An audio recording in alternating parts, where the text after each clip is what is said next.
fog. It hides the northern Pacific coast of Canada for most of the year.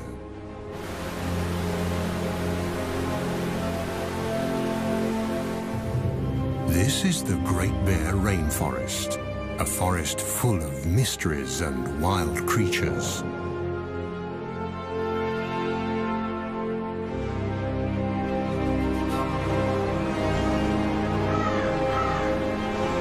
And it's one of those wild creatures, the rarest of them all, that we are looking for.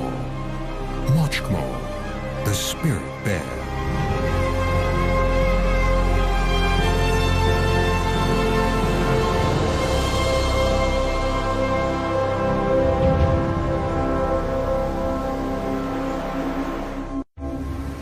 There are no roads in the Great Bear Rainforest.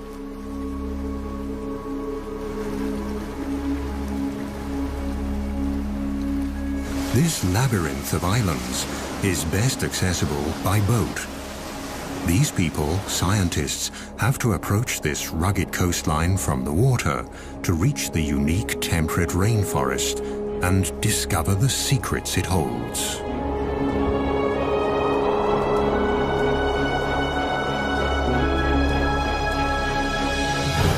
Few regions on our planet produce as much biomass as this rainforest. It's the world's largest and most productive temperate rainforest and thrives along the west coast of Canada, a vast 300-mile-long expanse of fjords and islands along the North Pacific.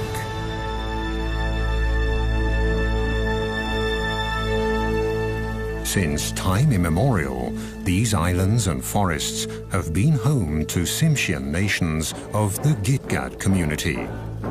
The Gitga'at believe that they are one with the land, the forests, and the ocean. In their world, the animals are their brothers and sisters, and the time when the last ice age covered the west coast of Canada is also a part of this legend.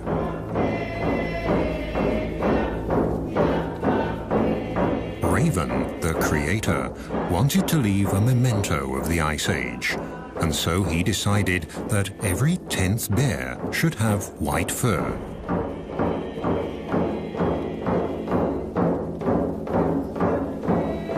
This, they say, was when the spirit bear was created, the white bear of the rainforest.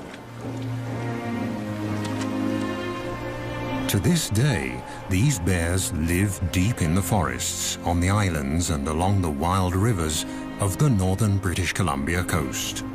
Only very few people have been lucky enough to catch sight of one.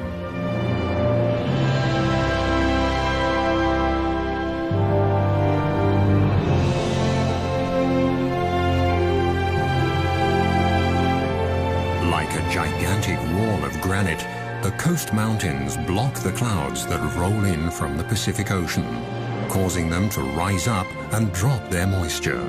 This almost incessant precipitation is the motor that drives the rainforest. A motor that never stops and never falls silent.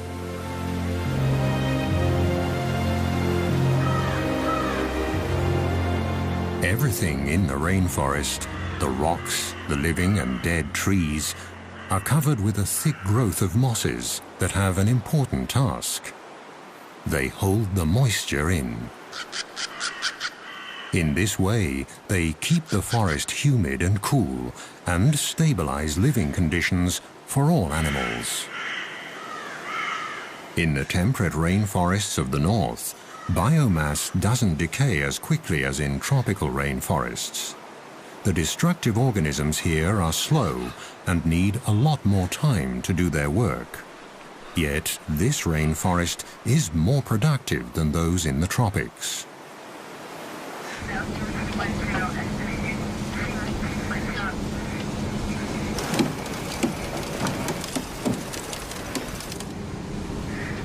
In this remote region, it isn't easy to do research or even travel at all.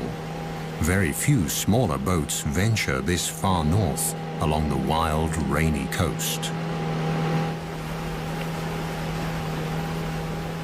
The only chance to find the bears is when they come down to the streams for the one big event of the year. The arrival of the salmon in late summer. For now, though, all is quiet.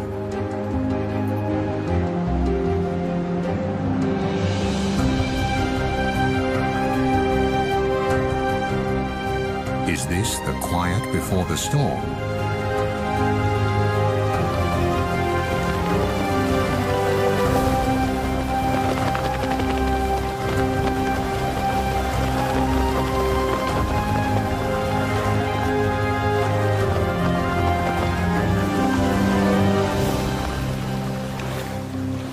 On the outer islands, the group discovers a pack of coastal wolves.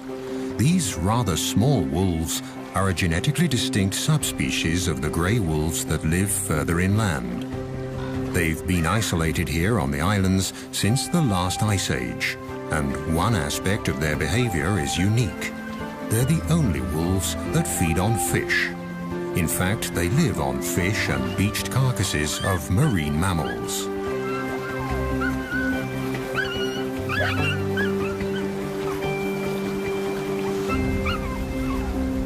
Food that also attracts other hungry visitors.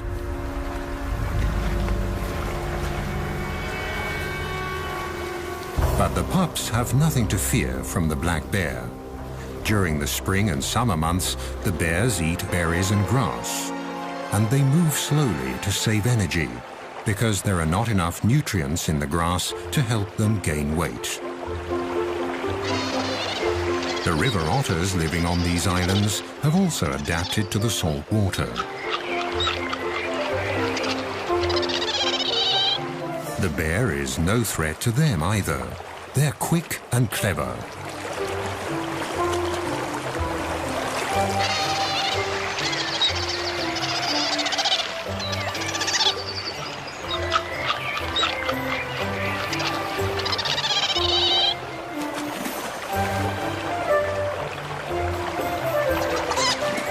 The intertidal zone is their buffet.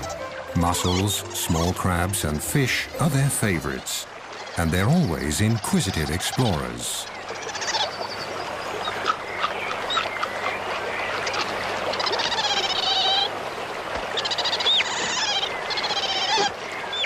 The ravens, the heralds of the rainforest, announce a visitor.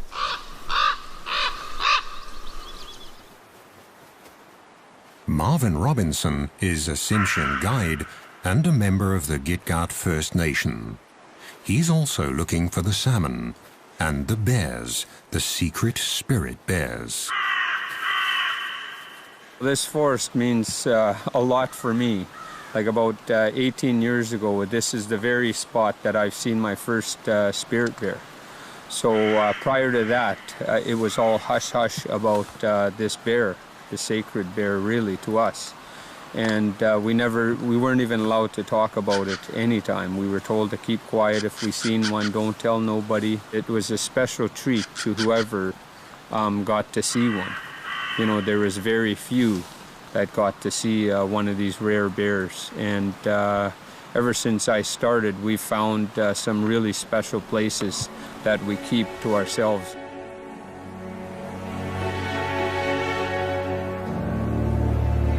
And indeed, the places here are special. On the outer islands, waves and winter storms have created magical beaches. Most of the islands in the Great Bear Rainforest are rocky and precipitous. Wide estuaries and shallow coves are rare. But the steep cliffs also offer food. Here, with a little luck, a visitor could get a first glimpse of the mystic animal the experts are looking for, the famed spirit bear, one of the rarest animals on Earth.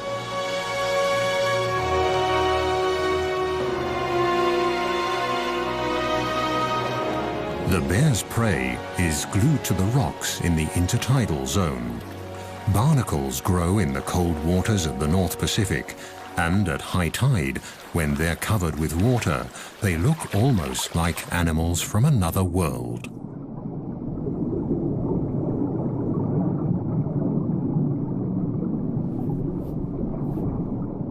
Their feathery arms filter plankton out of the water. It's hard to believe that these little creatures are related to crabs.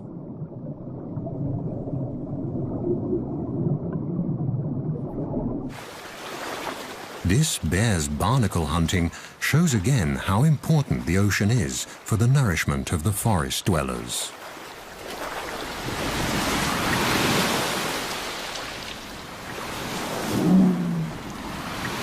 And there's enough nutrition to feed even the largest animals that roam the waters, the whales. At low tide, barnacles and mussels are exposed along the rocky shores. Their shells are closed tight. For the spirit bear, detaching them from the rocks is no problem, and the reward is a very tasty snack.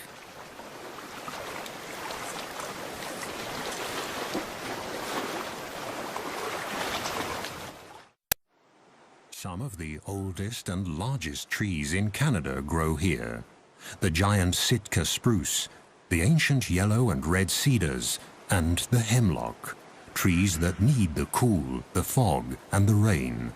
They are the foundation of the temperate rainforest.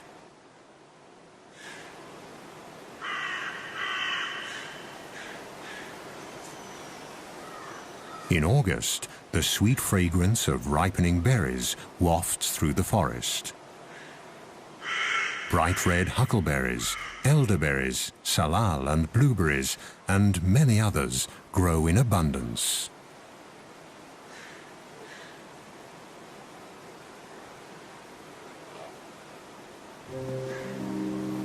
For the bears, the berries are a crucial staple to tide them over the leaner months of the summer before the salmon arrive.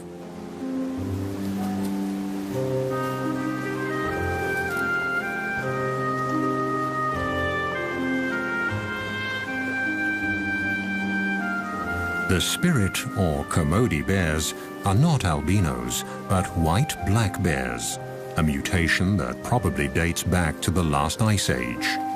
And between the rocks and the trees, white is a good camouflage. The bear's sweet tooth also helps the bushes to spread. They pass up to 400,000 seeds per day in their droppings. Thus, the plants colonize new territory.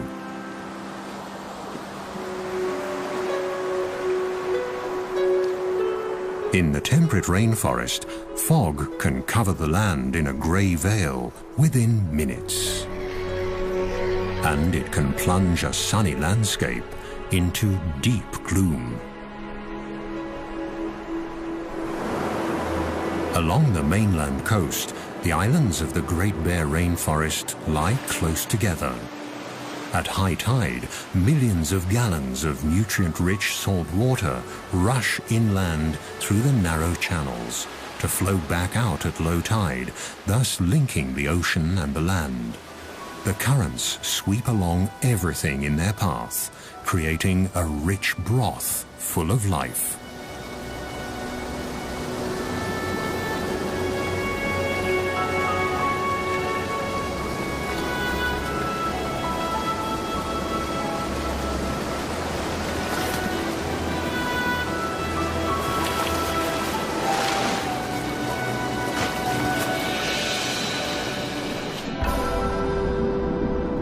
In August, huge schools of young fish migrate into the waters between the islands. Close behind the fish are the humpback whales. They throw nets of air bubbles to trap their prey.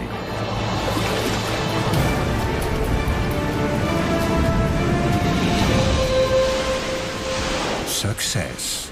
Thousands of fish are caught in their gigantic mouths. Their balleens filter krill and fish out of the water. Again and again, the whales will feed for days. But Mother Nature is prepared and sends a constant stream of fish north along the coast and into the archipelago of the Great Bear Rainforest. They all get their share, large and small, young and old. This is the land of milk and honey, the Galapagos of the north. The productive zone extends far below the water. The species here are not as numerous and varied as in a tropical coral reef, but the vibrant colors and the sheer size of the underwater organisms can easily measure up to the tropics. Deeper down, among colorful mollusks and cold water corals, the ocean harbors another secret of this region, a life form from the age of the dinosaurs, a glass sponge. The intricate and beautiful structures of this 300-million-year-old organism are made of glass and very fragile. The rivers and streams of the Great Bear Rainforest wash sediment into the ocean constantly, and the nutrients slowly sink down and feed the coral. Its red branches that can thrive in this 6-degree cold water are the perfect hideout for small crabs and fish.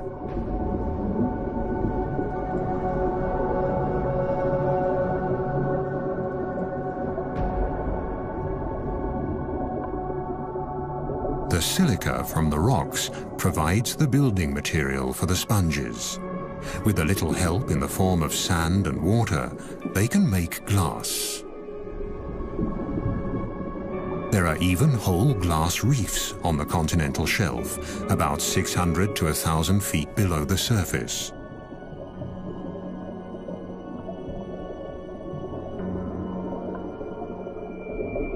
These ancient organisms build complete reefs, powered by nutrients and runoff from the rainforest. High above the reefs, a female humpback is playing with her calf. Thanks to the rich feeding grounds, the little one is growing fast. In a few months, when they leave the cold waters and head south, they'll need all their strength.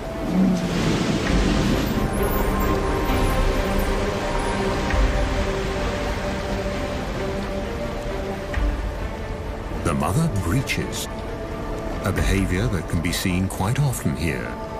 Nevertheless, it's a spectacular show.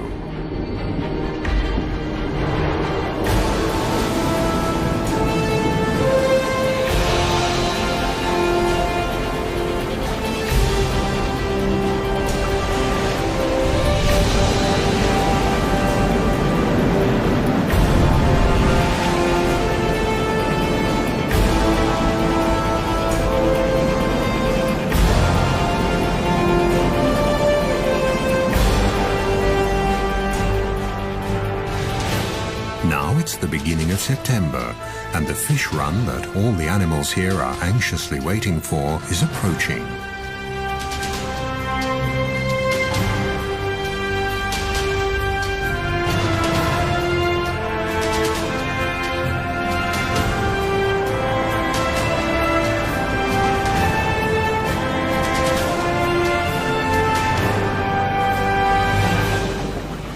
The group steers the boat west to the edge of the open ocean, where a colony of sea lions await the fish on windswept islands at a safe distance from bears and other predators.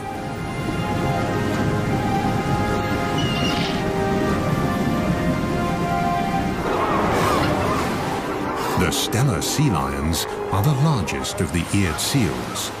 They're an endangered species that lives on the rugged outermost islands along the Pacific coast.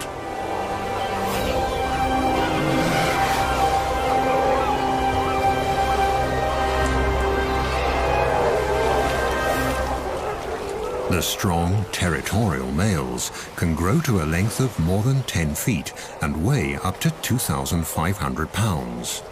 Each of them has a dozen or more of the much smaller females in its part of the colony.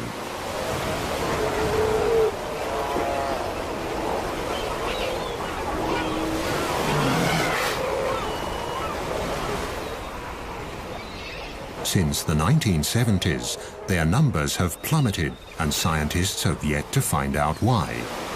Overfishing of the Gulf of Alaska could be one of the reasons.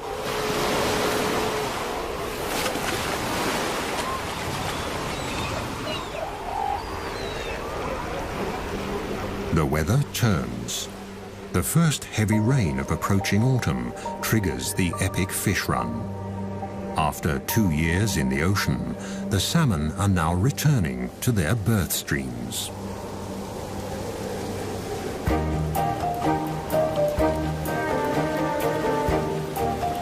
Are the fish here yet? A mother bear and her 2 white cubs patrol the shores of Princess Royal Island. Here, 1 in 10 black bears is white. The white fur color is passed on through a double recessive gene. White cubs will only be born if both parents carry that gene. And bears with black fur can also carry the spirit bear gene.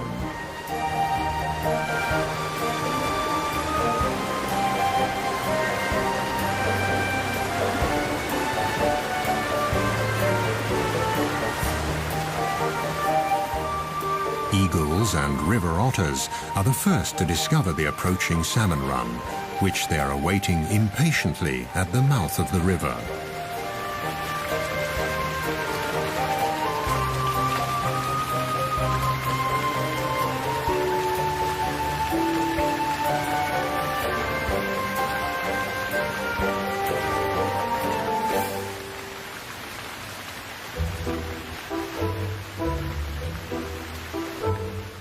Further upriver, a black bear mother checks the water level.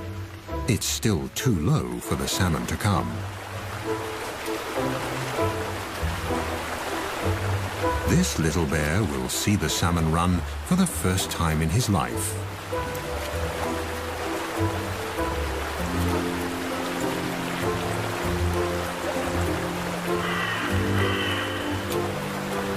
It won't be long now. It's early September, and the time has finally come for the big feast. Eagles and bears, sea lions, otters, even the trees are waiting for the arrival of the year's biggest single source of nutrition.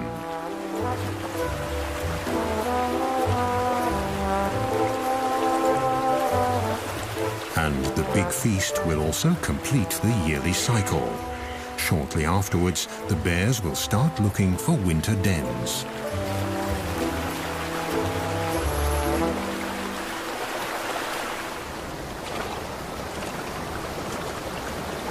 Bear tracker Marvin Robinson is hopeful.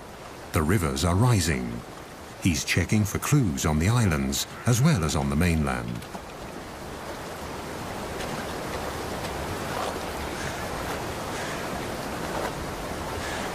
Across the channel from Princess Royal Island, a grizzly mother and her 2-year-old are also checking the waters. Grizzly bears live on the mainland, leaving the islands to the black bears.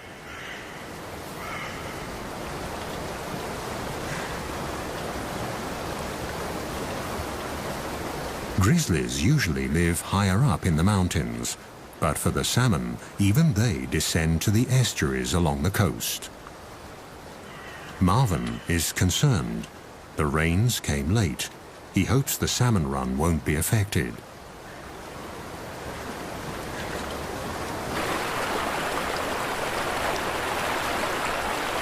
Now, at last, the water levels are rising.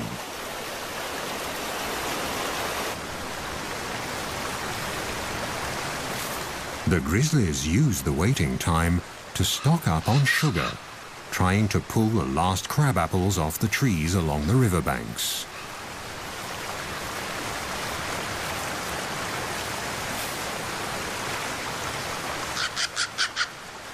For the mother bear and her young, this will be their last winter together.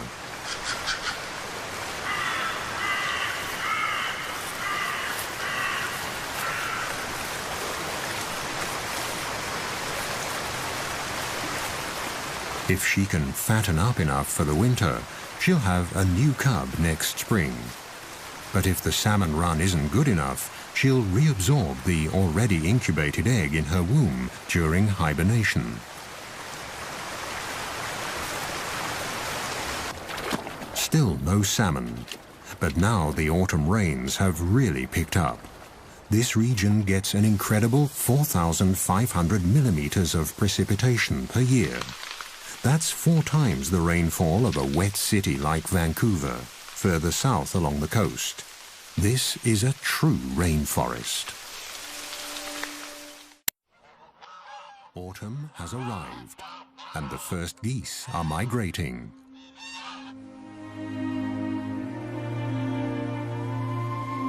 Finally, the water level in the rivers is high enough for the salmon to migrate too. They'll return to the self-same waters where they were born, among the gravel banks upstream.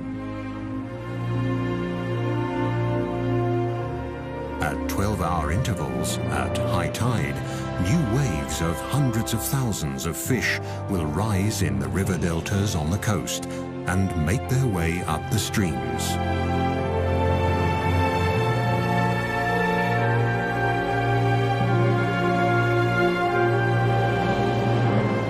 The clear waters of the wild streams along the northern coast of British Columbia are the habitat the salmon need to reproduce. In this fish run, humpback and silver salmon are returning, swimming up the rivers until they taste their birth waters.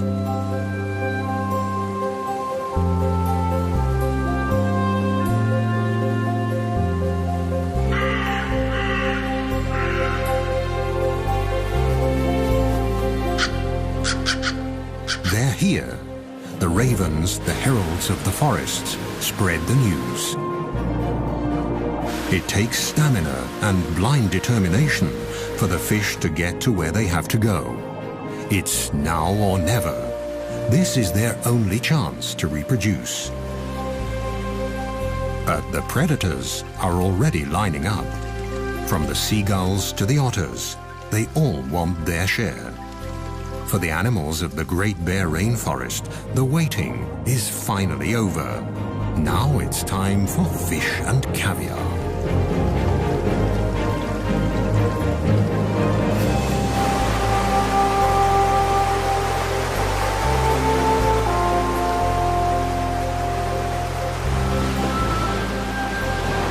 The fish that don't make it are swept away by the raging current, ending up on the rocks and in the kelp of the intertidal zone, right at the feet of the waiting bald eagle.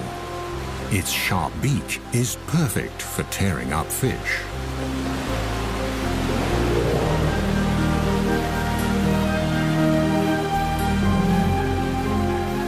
The gulls will get their fair share. But here on the Rain Coast, the bald eagle is the true king of the skies. On the verge of extinction only a few decades ago, these magnificent birds have made an amazing comeback.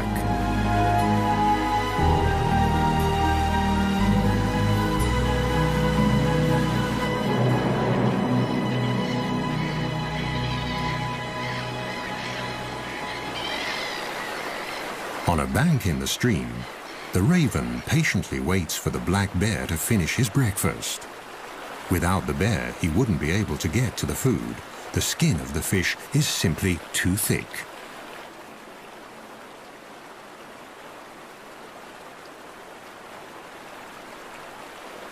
Come on, haven't you had enough yet?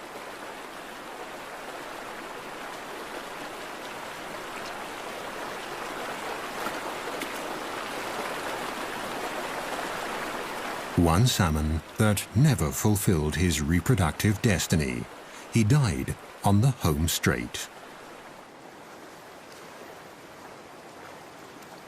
The coastal wolves are also joining in the feast.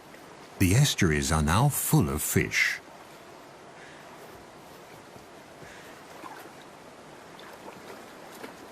The youngsters are still learning the tricks of the salmon trade.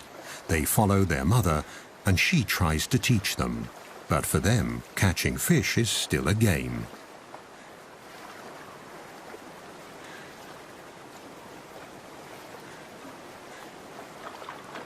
In the shallow tide pools, it's easy to see and grab the salmon, which are tired, in fact almost exhausted from their long journey.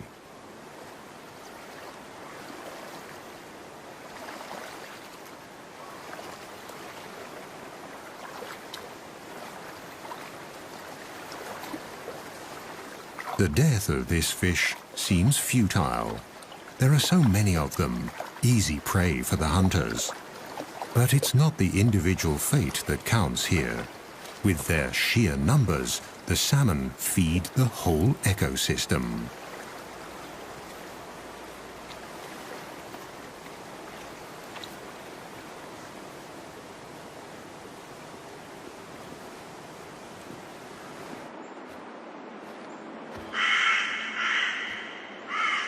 Further back in the forest, Marvin often finds leftovers. Sometimes the wolves carry the fish deep into the woods. The wolves don't consume the whole salmon. They only eat the brain. So they carry the salmon off and maybe a little bit further up the sides of the valleys and stuff because there's a parasite in salmon that if the wolves get it, it could kill them. So basically what happens with the wolves is they've taught each other that it's only safe to eat the brain. The gushing waterfall further upstream seems insurmountable. But the fish keep trying, again and again. For them, it's quite literally do or die. And for the strongest, stamina eventually pays off.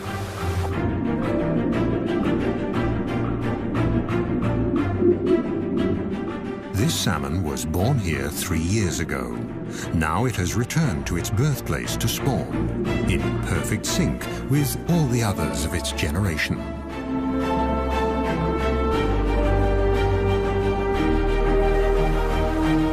In the first few months after hatching, the fry will stay in their birth streams.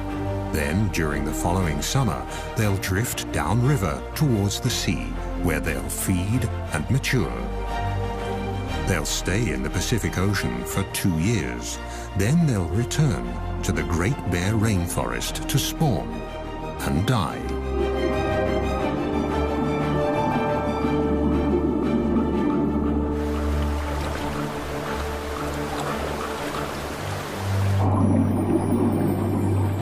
In a rush of hormones and wild abandon, the fish become oblivious to their surroundings and their predators.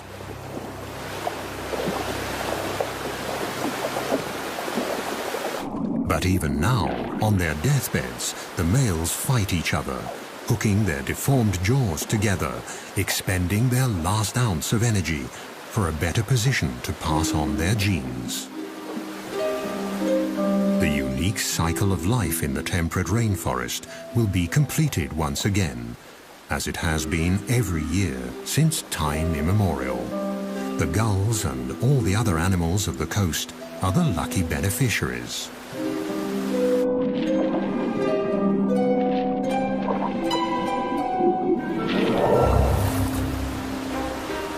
Foraging has become an easy task for the bear as well. The fish are in a daze, without much perception of their surroundings. They'll only react when the paw almost touches them. And jump is not an option anyway.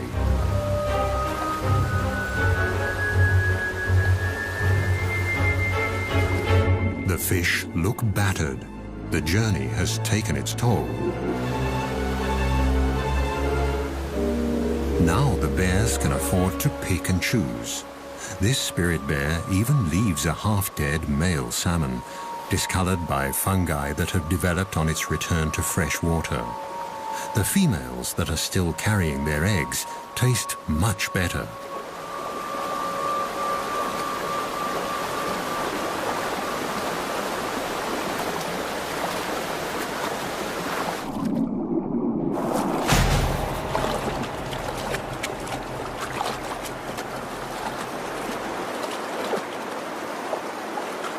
During the 10 days of this salmon run, every bear and every wolf will each carry about 1,600 fish off into the woods.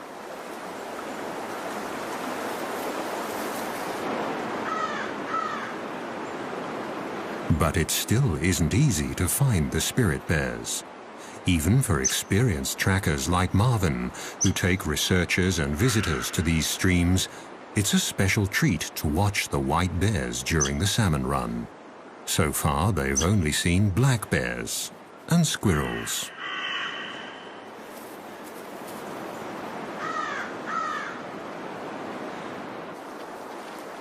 But they can watch various other animals and their behavior during the run. A black mother and her cubs feeding, for example.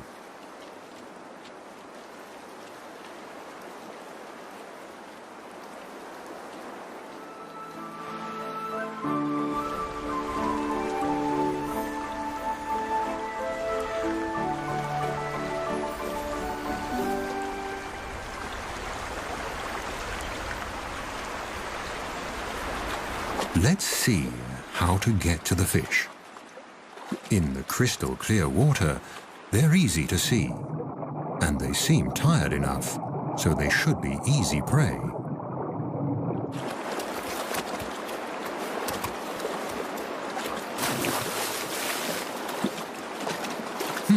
That wasn't too successful.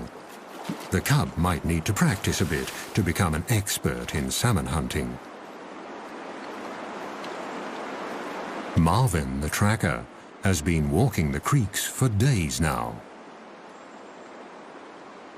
Then, suddenly, there it is, Mochkmo, the prodigious spirit bear, one of the rarest animals on Earth, and one of Mother Nature's miracles, right in front of his eyes.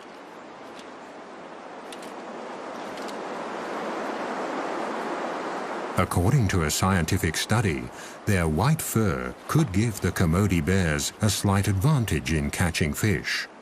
To a salmon, the fur might look similar to a white cloud. A black shape would be more threatening.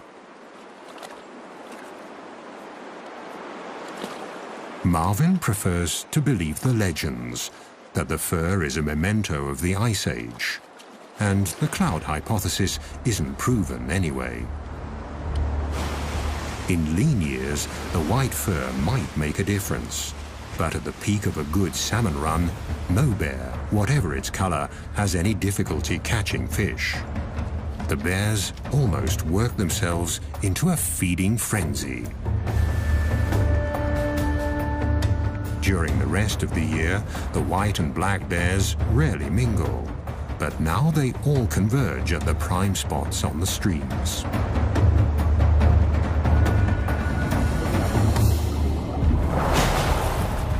Overall, the black bears seem more aggressive and wilder than their white cousins. But they're also more wary. Could it be because, unlike the white bears, they've been hunted before? But wary or not, all the bears have to come to the streams. They have to store fat for hibernation.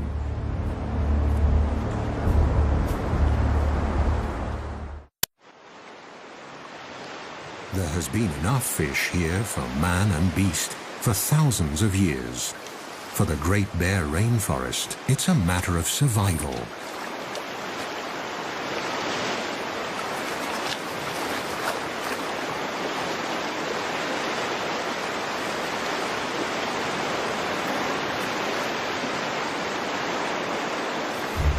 Let's hope for these young bears at their first salmon run that the future will hold the same life for them as the present.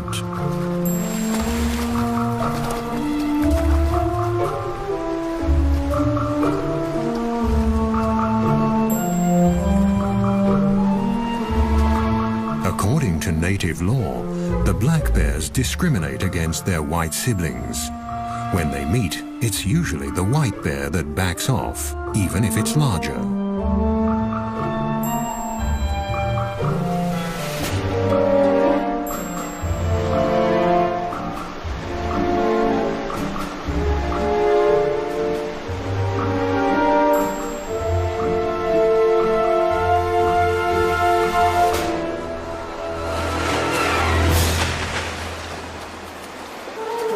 One last fish for the road should be all right.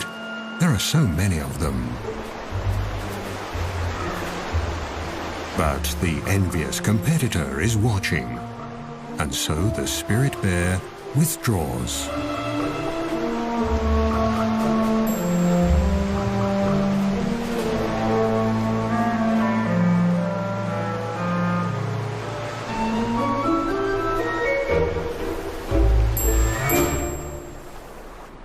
The bears often prefer to eat their fish in the quiet of the forest.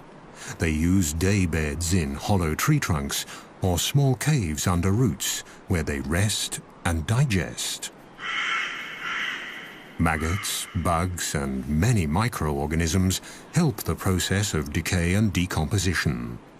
Mosses can macerate the organic nitrogen and make it available to the trees. The salmon are actually feeding the rainforest. The thickness of the tree rings alone can show which years were good salmon years.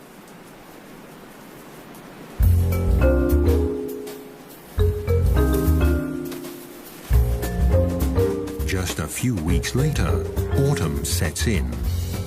The salmon run is over, but the forest and its animals have gathered crucial reserves and strength for the winter. Now it's time for some of the smaller ones to stash away seeds and other winter provisions.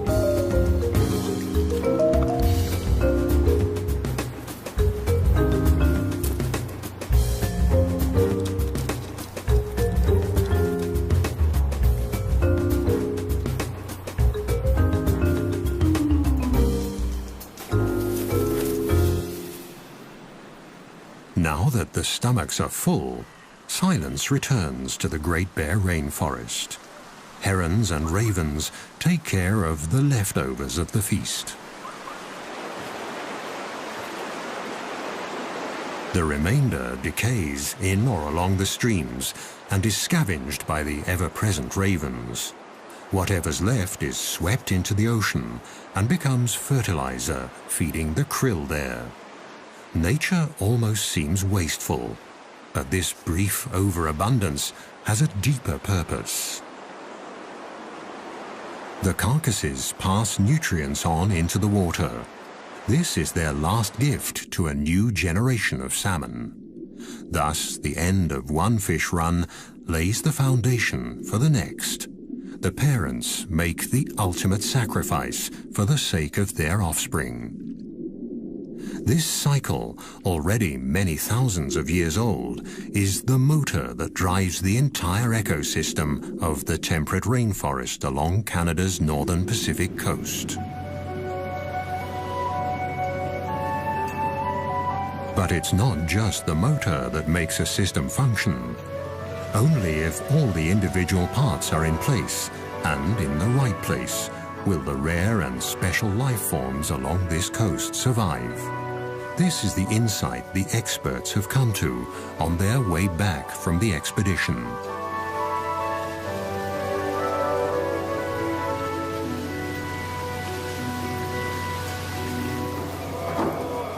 It's a lesson the people of the rainforest learned a long time ago.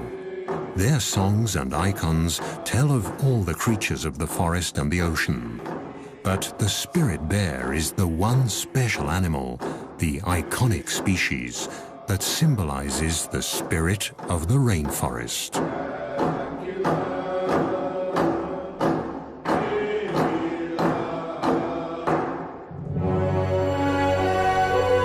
The freshwater streams and the mountains, the forest and the ocean, the winds, the plants and the animals, they all had to play their parts just right so that this temperate rainforest of Canada's northern Pacific coast could develop over thousands of years.